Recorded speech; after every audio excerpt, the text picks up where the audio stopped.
Good morning सांग मैंने welcome to my mini blog. आज ये पवित्र बयत भसाणी उपलक्षे आप समस्त को हार्दिक शुभेच्छा और अभिनंदन। तो मुझे रेडी हो आम नदी पाक जावाई डंगा बसैयापाई। तो मु तो रेडी हो मो सांगे जी जीव से मैडम रेडी ना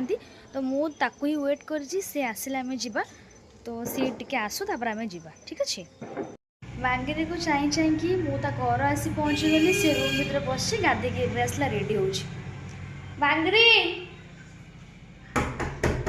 सरला आउ केते टाइम लागिबो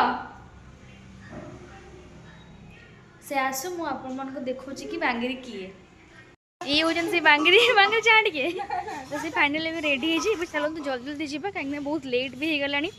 याहारी चक्कर लेट हे गला चलंतु जल्दी नदी पक को जीवा। देखंतु सखळ सखळ एमाने जो जाइतले नदी को नै गाधी पाधी आसकी मंदिर पाखरे पहुंची गलेनी आमे चाल चल एबे जाउछु पाखापाखी हे गलेनी। तो आम नदी पाख गला पर मुझे कहबी कि आम नदीर नाम कौन चलतु देखु यहाँ हूँ आम नदी पाख जा रास्ता गाँ भितर तो यहाँ बस्ती मझी देखिए रास्ताटा अच्छी देखु समस्त नहीं पलि आसले आम टे लेट भी होगा लेट्र कारण तो मुझे बांगरी चलते नदी पाख जा देखु रास्ता बड़ा सब केमती तो क्रिटिकल रास्ता देखो ये जावाई केते देखिकी जगिकी जावाई पड़ो थरे पड़गले जा सीधा नदी रे नदी रे पानी भी आगुठू बहुत आगू को आस जाए देखिपे ये प्रत्येक वर्ष बहुत लोक हमें भोर भोर माने सकाळ हो न पूरा अंधार हुआ कि बहुत लेट हो गलानी बोल कि लोक बहुत कमी गलेनी बहुत कमी गले ना डंगा सजाइए मत किसी जिनसर आवश्यकता था जोटा कि मुझे शामुका माउस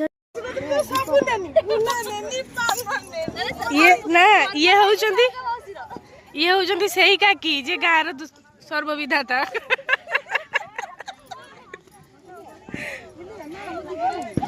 याको बिना डंगा बसेबा मुश्किल अटे।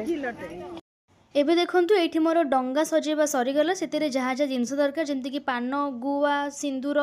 फूल भोग सब दी दी तापर नदीर पानी नहीं मुंडे छिंचिली जेहेतु मो घर गाधे के आसली एबे डंगा बसिली आ ता सहित मु गीत गाइली आका मा बई पान गुआ थई पान गुआ तोर मासक धर्म मोर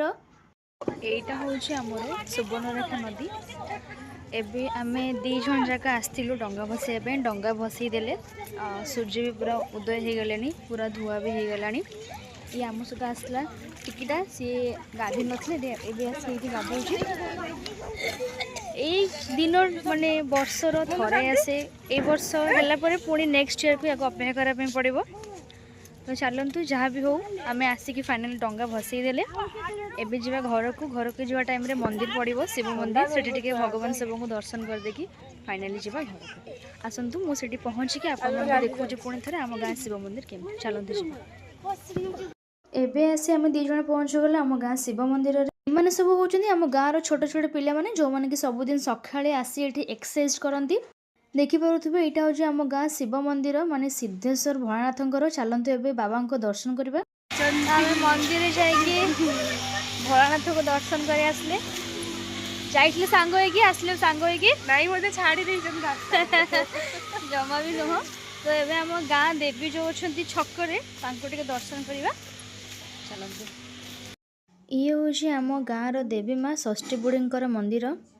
सांग मैंने एबे आमर नदी को बुला सरला मंदिर जो दर्शन भी सरला गाँ देवी को दर्शन करा सरला।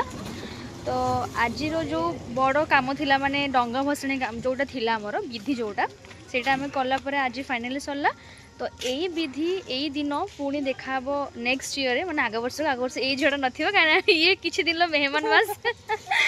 तो बाय गाइस पुणी देखा आ गोटे नुआ एंड फ्रेश ब्लॉग बाय।